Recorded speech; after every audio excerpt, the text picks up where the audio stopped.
It may not have been dominant. It may not have been pretty. It may have worsened the Rangers' run differential. But in the biggest series of the year, the Rangers and these little rascals just continue to win.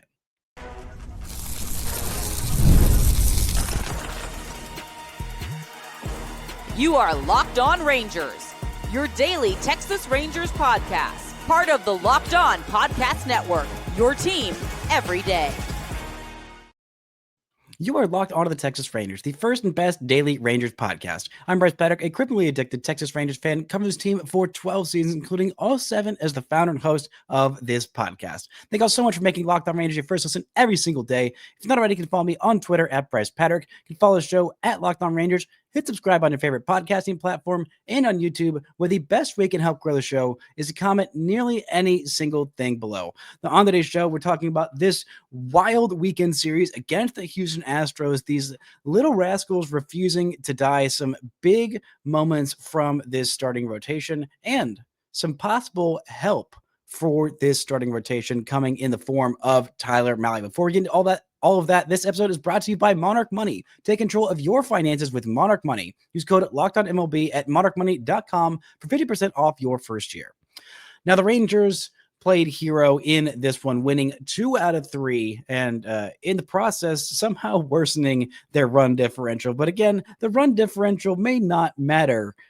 It's just the wins that matter. The Rangers are now 1 win away against the Houston Astros from winning the season series. Now, had they not absolutely pooped the bed on Saturday, they would have already wrapped up this season series and therefore the tiebreaker in the AL West chase. But the Rangers are still enough games behind that it doesn't quite matter as much as just stacking these wins. After taking 2 out of 3, the Rangers are 4 games back in the AL West. They are a game and a half back of the Seattle Mariners for that final wild card spot, and they are 5 back of the second wild card spot of the Boston Red Sox. This is a team that is got 15 games left to decide it, and if they are anything like this weekend, it is going to be a wild ride. So you might as well buckle up. I want to start with this Friday game because this was the game of the weekend. Heck, this was the game of the season, a game that the Rangers ended up winning in 12 innings and could have won it in the 9th inning, could have won it, almost did, about an inch away in the 10th inning from winning it. And they were about a foot and a half away from winning it in the bottom of the 9th inning, but they waited till 12, and they waited till Dustin Harris played hero in this one with a walk-off RBI double that had an expected batting average below 200, but just snuck in that fair line for a winning double. Just 5 weeks after being DFA, Dustin Harris comes up with the biggest hit of his life. He was only in this game because he was pinch running for Jake Burger earlier on in this game, and comes up with just a hugely clutch at bat, a golf off of a guy who just has not had a good season in Lance McCullers Jr. Once he was thrown out there for this what ended up being the final inning of this game, it felt like, okay, that feels a little bit like throwing in the towel. I mean, with Wyatt Langford ahead of him, Cody Freeman on second base, because of course it's Cody Freeman in the middle of the action. That is where Cody Freeman has been basically since he has been called up in this one. But Wyatt Langford sees absolutely nothing because he was just on fire in this game, as was Jake Burger all weekend long. And heck, for the last 15 games, Jake Burger has been absolutely on one. But this Rangers offense this weekend was not good. It was not good by any means. I mean, the Rangers ended up scoring 4 runs in this one. They score 4 runs on Sunday's game. The first run that they get was off of not an RBI, because you cannot get an RBI when you strike out and reach base on a wild pitch and a throwing error. But that was the kind of weekend that it was for the Rangers. I mean, in this game on Friday, the Rangers had 13 straight at-bats with a runner in scoring position where they did not get a hit. 13 straight. It wasn't until the final at-bat of the game that the Rangers had their first hit with runners in scoring position. Now, thankfully, the Astros were almost as bad. Actually, not quite as bad. They were 2 for 14 with runners in scoring position, where the Rangers ended up being 1 for 14. With 15 runners left on base, this was the 3rd straight game where the Rangers had a boatload of opportunities and were not able to cash in. Thankfully, they were able to cash in that one hit, and that ended up being enough. They had opportunities again in the Saturday game that they got their butts kicked, but they did not cash in. Same with those final two games in Arizona that the Rangers could have and maybe should have won against those Diamondbacks who went off this weekend against the Boston Red Sox. I mean, they really went off this weekend. So maybe the Diamondbacks are just hot and the Rangers caught them at a bad time, but it's still games that the Rangers should have won. There have been plenty of those games that the Rangers should have won. This was one of them on Friday, and thankfully they did it. They did get that win with some big, timely offense in this one, and maybe it should have been done before that ninth inning because the Rangers just got some bad luck from Chris Martin. I mean, he had a great performance. I mean, a truly, really great performance, but just a ball just 6 inches to the left or right here or there. And that is a scoreless inning, and the Rangers probably close that one out and don't have to go to extra innings. But alas, that is how it went down. Chris Martin giving up a double to Jose Altuve on a ball that just barely stayed fair and bounced off the third base bag down that line. Josh Young wasn't able to anticipate that as he was already in his dive and the ball just kicked right over him. And then that home run by Carlos Correa that just barely tapped that foul pole. I mean, it very easily could have gone a different way for Chris Martin. Just very glad to have another extra leverage arm back in this pen because the Rangers needed it. Thankfully, Merrill Kelly was able to go 7 innings. We'll talk about him in the second segment, but I really got to give a shout out to Jake Berger for this whole weekend. 2 different massive 2-run homers and Wyatt Langford ahead of him. I know you may not think, oh, well, why is Wyatt Langford getting credit for Jake Berger getting a massive homer? It's because Wyatt Langford worked a walk, and Wyatt Langford, you may know this, is one speedy cat out there on the bases. And Gordon was definitely thinking about him when he threw that pitch to Jake Berger. He had base runners on before, but this was the first time that Gordon went to the slide step to kind of hold Wyatt Langford over there at first base. And instead of getting that 88.9 mile an hour four-seam fastball in on the hands of Jake Berger, it's right there in the nitro zone. It is in the strike zone.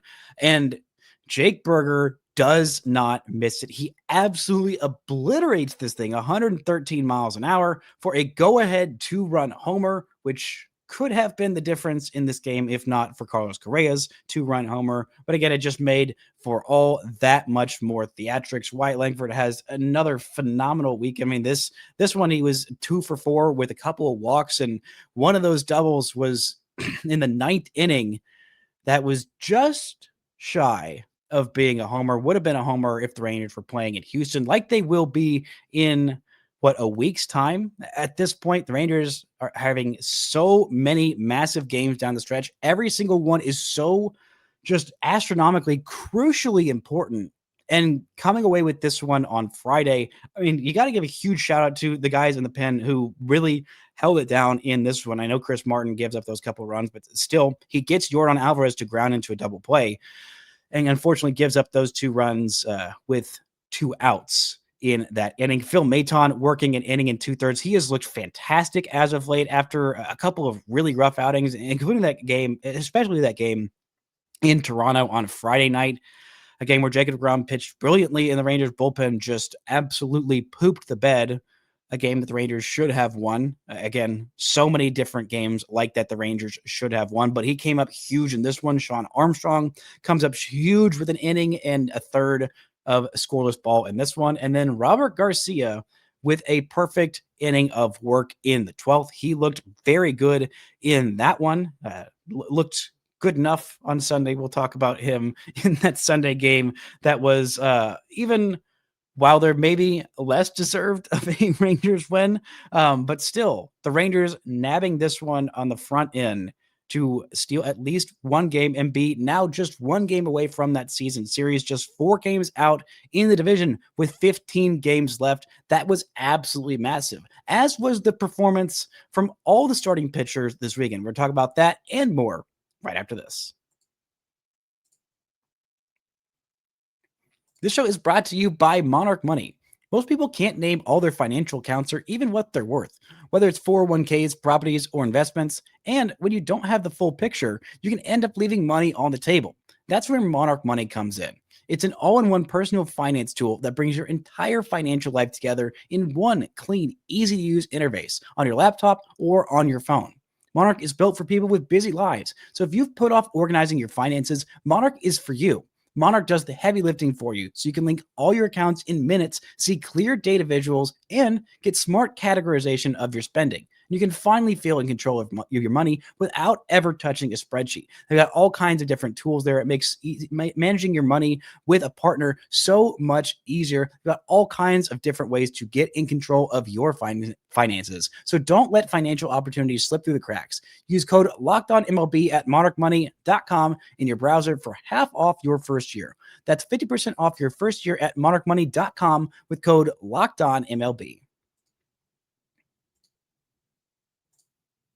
Shout out to the everydayers for making Locked On Rangers your first listen every single day. On tomorrow's show, I'll be talking about this first game in the series against the Brewers. Jacob Latz versus Jose Quintana. Hopefully a chance for the Rangers to continue building on this momentum of a big win this weekend with some great starting pitching performances, including Merrill Kelly, who had by far his best start as a member of the Texas Rangers. In this one, well, maybe not his best start, but I think his most important start for sure. I mean, he has now made, I believe, 7 starts with the Rangers, and he has been much better over the last handful of starts. 7 innings of 1-run ball, 7 strikeouts, just 1 walk in this one, 5 hits allowed, and he really kept this Rangers team in it.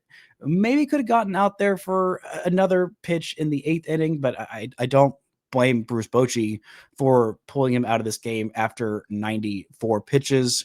Maybe could have had another one, but again, you had a rested pen at that point. All of your A relievers were very much rested, and giving this team 7 innings in this one really takes a huge load off of this bullpen in what could have been a massively taxing game. I mean, it goes 12 innings in this one, and the Rangers only have to use 4 relievers. That's huge. 4 relievers to cover 5 innings, a couple of guys going multiple innings. But that was just absolutely massive. Merrill Kelly has looked stronger and stronger and stronger each start out.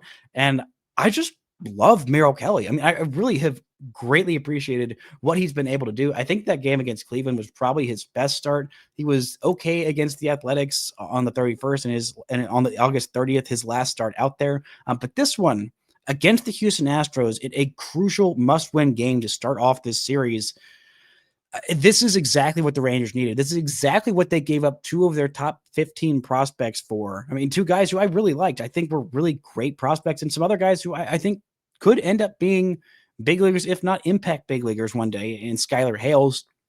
But this is what you trade for when you've got a chance to do it and go into the postseason and shore up the depth in your rotation, which the Rangers knew they would probably need because they did not think, maybe they didn't think, maybe they did think, maybe they were just being extra careful of thinking one of either Nathan Eovaldi or Jacob deGrom might end up landing on the IL between the trade deadline, after the trade deadline and the end of the season. They were absolutely correct, and getting another bona fide baller of a starter in Merrill Kelly is just such a huge thing for them. I don't know what they're going to do this offseason when it comes to re-signing Merrill Kelly. I feel like there's got to be some interest there. I mean, Merrill Kelly is getting a little bit older. He has only pitched for the Arizona Diamondbacks, so I would think it would be between the Diamondbacks and the Rangers for re-signing Merrill Kelly, but he seems to like it here. He seems to fit in well in the clubhouse, and he's exactly the kind of starter that I think this team should add this offseason.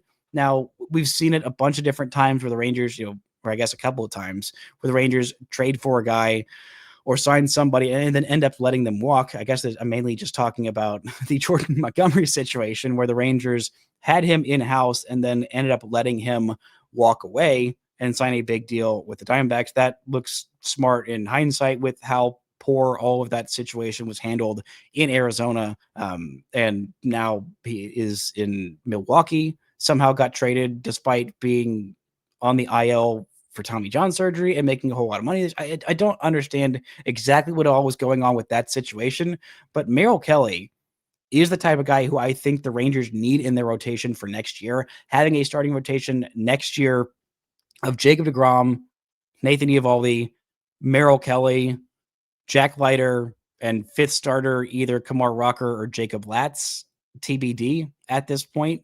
I think that puts you in a very, very, very strong situation to compete next year. And hopefully these bats start to, bounce back. We've seen some of these guys start to bounce back who had really horrible starts to the year, including Jake Berger. I mean, over his last 15 games, which includes a couple of stints on the IL, he has been on fire in those last 15 games. He's got 3 home runs. He's got 11 ribbies in that point. He's hitting 350 with a 650 slugging percentage and an OPS north of 1,000. You look in the last 7, he's got a couple of homers and 8 RBIs in his last 7 games. Those are huge. Those are absolutely massive runs that Jake Berger has been driving in. You look at what Jock Peterson's been doing over the last 30 games. He has really started to turn on. He hasn't been, even in those last 30 games, he hasn't been quite the hitter that the Rangers expected him to be, but he hasn't been the kind of offensive black hole that he was early on in this year. And the Rangers just need that. They've got guys stepping up, in Wyatt Langford, just blossoming as of late into a truly exceptional hitter.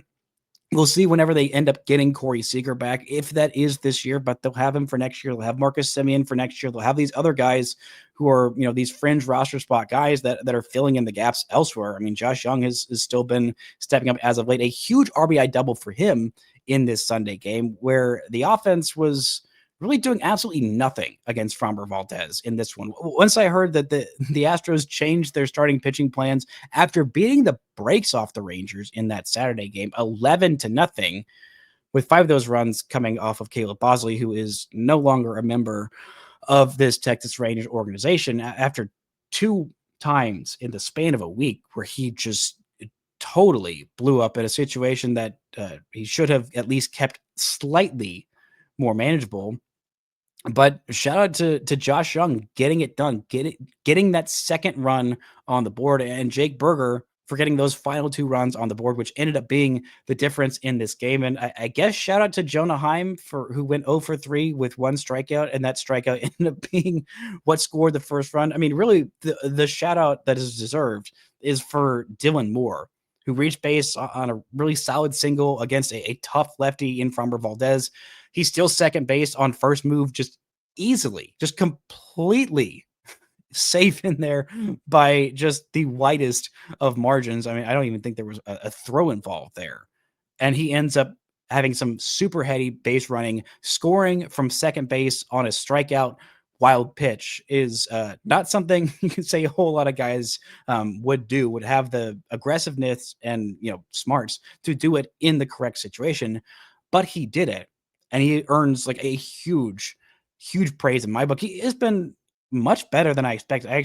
Granted, my expectations for Dylan Moore this year were not all that much, but still, he has been a valuable member of this Texas Rangers squad, as has what they've gotten from Patrick Corbin, who, after a really rough outing in his last one out there against his former team in the Arizona Diamondbacks, and the start before that, he has 8 shutout innings against the Angels that the Rangers desperately needed there.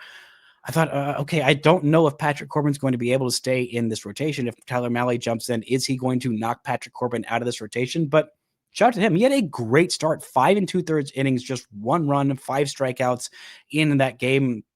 And Phil Maton comes in and he works an inning and a third of just 1-run ball. Robert Garcia comes in and, his line was a little deceptive out there, Robert Garcia. This was not you got to give him praise for doing the job, getting out of it. I mean, he allows a single on a ball that was just right down the middle. Literally all 3 batters that Robert Garcia faced had at least 1 pitch just completely center cut. He ends up getting a couple outs, including one from Yordan Alvarez, who he's really lucky he did not end up giving a 2-run homer up there. I mean, first pitch, fastball right down the middle of the plate. You could not make it more center cut. Then second pitch, maybe one of the hardest pitches that he's thrown at 96.5 miles per hour. It looks a little harder coming out of his hand because he's got such a deceptive delivery, but it's still a fastball that is in that middle third up and middle third, center cut. Like, it is just pretty much a pitch that Yordan Alvarez was begging to hit for a 2-run bomb that would tie up this game and maybe would have sent this one 2 extra innings, because the Rangers were not doing a whole lot with their chances in this one, outside of a great RBI double from Josh Young and a great 2-run homer from Jake Berger. But he gets out of it, and then Sean Armstrong comes in with the 4-out save. He has been just such a true delight. 3 saves for him in the last, I believe, week at this point. He now has 7 on the season, which I don't think is the team lead just yet. He might end up getting there at some point. No, he's still 2 away from Robert Garcia, who is leading this team in saves with 9. Sean Armstrong has 7 at this point. I mean, what a revelation Sean Armstrong has been in this one. And then Jacob deGrom, who, pitched a pretty good game, had some, a whole lot of swing and miss on that slider, a couple of sliders that just got away from him that ended up going over the fence, including one to Yordan Alvarez, which, again, there's not really much shame there in giving up a homer to Yordan Alvarez. That's just kind of what happens at points, but there is some shame for Hobie Milner, who has just been completely overworked and I don't think has any juice left. I mean, he had a 2.2 ERA, which feels like 3 weeks ago, and now his ERA is 3.5. I mean, he's only retired, I believe, 2 of the last 8 batters that he's faced. It has been just a really, really rough stretch for Hobie Milner, and the Rangers don't have much choice but to run him out there because you only have so many spots in your bullpen. But one spot is getting replaced. Caleb Bosley was DFA'd, and the Rangers bring back Carl Edwards Jr., formerly known as CJ Edwards, when the Rangers drafted him back in 2012 as a 48th round pick. He has not been with the Rangers since 2013. The Rangers traded him to the Chicago Cubs in the Matt Garza trade. He was a guy who just kind of popped up there as a pop-up guy. I mean, he was not somebody that was a top 5 prospect. Definitely, I don't think was on any top 100 list. Had a couple of really, really solid seasons with the Chicago Cubs from 2015 to 2018 as a high leverage reliever. Had a lot of nasty strikeout stuff. Has been in baseball, or has been on the major league since 2015. Only appeared in a couple of games this year as a 9 ERA with the Los Angeles Angels of Anaheim, but he's been pretty solid out there in AAA. And so the Rangers call him up for the first time, I should say, now 14 years after he was drafted in 2011 to make eventually his Texas Rangers debut, hopefully in a situation where the Rangers have scored a bajillion runs against somebody and they just need somebody to munch on some innings. Welcome to the Texas Rangers, the big leagues for the first time, Carl Edwards Jr. Very happy to see him up here. Coming up, we're talking a little bit about some great defensive plays from this Rangers squad, including one that might be the catch of the year by Zeke Duran, and potentially getting some reinforcements in this rotation in the form of Tyler Mallory. We talk about that and more right after this. This show is brought to you by Zippix toothpicks. Whether you're looking for a nicotine satisfaction or an energy boost, Zippix has you covered with their nicotine and caffeine-infused toothpicks. For nicotine users, Zippix provides a discreet way to satisfy cravings and the hand-to-mouth habit without vaping or smoking. Zippix can be a helpful tool as you work to reduce your dependence on vaping. Available in 6 great flavors with 2 milligram and 3 milligram nicotine options. And if you need the energy without the crash, their caffeine toothpicks are a game changer. So go to zippixtoothpicks.com and use code LOCKEDON for 10% off your first order. Must be 21 or older to order. Warning, nicotine is an addictive chemical. That's zippixtoothpicks.com. Promo code LOCKEDON. Zip more, smoke less with Zippix toothpicks. Shout out to the everydayers making Locked On Rangers your first listen every single day after every single game. Jeff Biggs is with you with the Locked On Rangers postcast, reacting live to all 15 games that are left in this season in your Locked On Rangers podcast feeds on YouTube and wherever you get your podcasts. Now, I got to give a big shout out to Zeke Duran, who nearly was the hero for the Rangers in that Friday game. Ends up striking out in the 10th inning, but with runners on second and third with just one out, Zeke Duran said, you know what? I've had a lot of success bunting this year. Why don't I try that? Why don't I try a walk-off bunt against Craig Kimbrell? And boy, I don't think I've seen a ball die that close to being fair ever. Maybe a centimeter shy of a walk-off bunt in that 10th inning.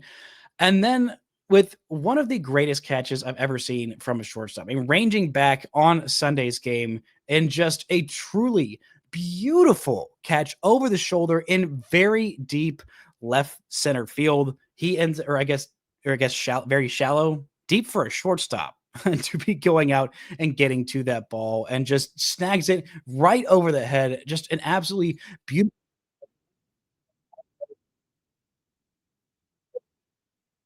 off the bat, Zeke Duran is just in a full-on sprint, just lasers just leaps and gets his glove up as high as he can and makes a truly exceptional play. I mean, it was only 68 miles an hour off the bat, and it looked like a ball that was just primed to die in that Bermuda Triangle between shortstop and left field and center field. It did not look like anybody had a chance to get to it. Zeke Duran just on his horse. I mean, such an athlete. He is such an athlete. I mean, he has been providing so much value as of late. I mean, a couple of bad at bats for him in that 10th inning, finishes off as a bad at bat on Friday's game and goes 0 for 2 with a strikeout in the Sunday game. Josh Smith comes in for him and pinch hits a walk. Like if that's the way that you actually say that, sounds like I've never watched a baseball game. Well, yeah, he pinch hits a walk in that one, but I just really got to give a shout out to Zeke for that incredible catch out there in a game where every base runner meant so much in this one. I mean, Patrick Corbin was just dialed in this one, really didn't give up that much in terms of base runners, just 3 hits allowed, just 1 walk allowed in this one. And his ERA is back down below 4.5 after a tough start against Arizona. I mean, the Rangers are going to need him down the stretch, and they're going to need maybe a little bit more help in this rotation. And I think they are probably going to get it. Tyler Mahle had his latest rehab start on Sunday with the Round Rock Express, and he looked really darn good. The velocity still is not there, but I mean, we saw him have a lot of success early on this season when he was in that 88 to 90 range. And that's kind of about where he was in this latest start. He goes 2 1/3 innings against the Albuquerque Isotopes in Albuquerque, a very, very hitter-friendly park, because it is in the mountains where you can give up just a little blooper might end up going a long, long way. He gives up a couple of hits, no runs, 1 walk, 3 strikeouts in 2 1/3 innings of work. 47 pitches, 33 of those were strikes. So not necessarily the most economical. Again, that's kind of been Tyler Mahle's deal that we have seen this year, but it has been effective. The fastball was averaging 89.9 miles per hour, which is a little bit more than 2 miles an hour down of what he's done on this season average. His season average is 92 miles per hour, but he was able to get 4 whiffs on 7 swings on the slider. He's able to get a whiff on a splitter and 7 called strikes with the 4-seam fastball. Again, that is very much his deal, is living on the corners of that zone. He didn't throw any cutters in this one, which was a little surprising. He's thrown a few more sliders than cutters in these 2 rehab appearances, which was not the trend that we saw earlier on in the season. But it seems like he's going to be ready to join this rotation, or I guess rejoin this rotation the next time through. He pitched on Sunday, so I believe that would be either Friday or Saturday's game that the Rangers might slot him in. Maybe they go for Friday, and I would imagine he throws somewhere around the nature of 50 pitches in that one. We'll probably still see Jacob Latz in that one. We're going to see him pitch in this Monday game, so maybe he ends up going on Saturday, give him an extra day of rest, or you go throw him on Friday, make it more of a bullpen game, then throw Jacob deGrom on Saturday again, and give him a full week's rest, that little extra day off, because the Rangers have another off day on Thursday. But getting Tyler Mahle back in this rotation, being able to move Jacob Latz back into this bullpen as kind of that bridge man, swing man, 2 1/3 innings here or there if the Rangers just need it, if they get into extra innings, and having a guy who you can trust to go out there, or if somebody has a terrible start, like if Patrick Corbin has another start where he's only able to go 2 1/3 or 3 innings, then you could throw Jacob Latz out there and keep yourself in that game. That is just a very, very valuable kind of a player to have. I still would love to see some starts from Jacob Latz down the stretch, but at this point, the Rangers are still in it. They are very much still in it. Not a spot where I thought they would be, especially after that Saturday game, and the Rangers just got their brakes beat off of them. They were able to do nothing offensively.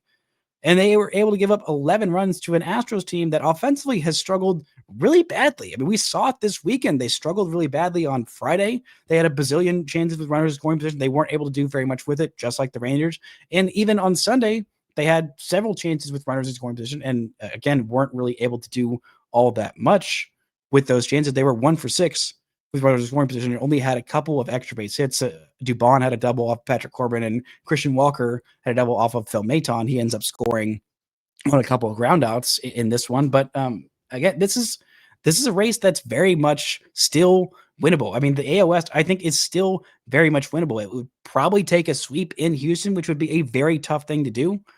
But maybe by that point, the Rangers end up having Corey Seager back. I mean, we'll still see. We're still not quite sure when exactly Corey Seager is going to come back. He talked to the media on Friday, said he's still in the early stages of his rehab. He is now officially eligible to return from the injured list after having spent the minimum amount of days on it that he is forced to in 10 days. But he's not coming back, I don't think, in this series. He might be a week back. It might be a week before he's back. He might be able to make it back before that series against the Houston Astros.